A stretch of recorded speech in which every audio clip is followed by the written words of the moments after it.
actually care about this one. You're absolutely right. That does look the same, but that bridge is only 9 years old. It is a perfect replica of the original, which was here for 91 years.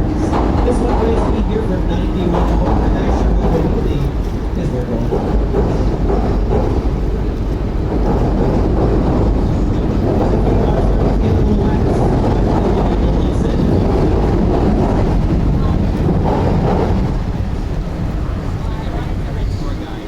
Now on your right, we have the Merchandise Mart. It's a very large example of Mark's Deco, so I call it Mark's Deco. You're going to be able to pick up the building like a pinstripe suit, and the machine made precision.